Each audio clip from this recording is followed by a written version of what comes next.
मिथिला धाम, जनक नंदिनी के भूमि पर पाहुन बन एलन श्री राम। आजुक अही गरिमा में सभायक समा आदरणीय सभा अध्यक्ष श्री प्रमुख अतिथि श्री मंचासीन अतिथिगण, निर्णायक मंडल जीव, गुरुवार पत्रकार महोदय लगायत अही ठाम उपस्थित प्रतियोगी व अप्रतियोगी सब लोगन में हमर सादर प्रणाम। हम आयुषी पांडे श्री गोकुल प्रसाद नमूना माध्यमिक विद्यालय के अध्ययनरत कक्षा 7 के विद्यार्थी मिथिलाक वर्णन कविता वाचन करे वास्ते उपस्थित छी। प्राचीन समय के एकटा राज्य नाम ओकर छिक मिथिला धाम। लोकक भाषा अछि मैथिली, मिठगर बोली सुंदर गाम।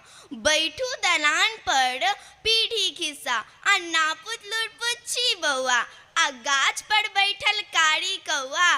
गाय महिष आ बरद साथ सबके बैठाबू नहीं लेब ढौआ, सबके बैठाबू नहीं लेब ढौआ। बूढ़ पुरान सब कहने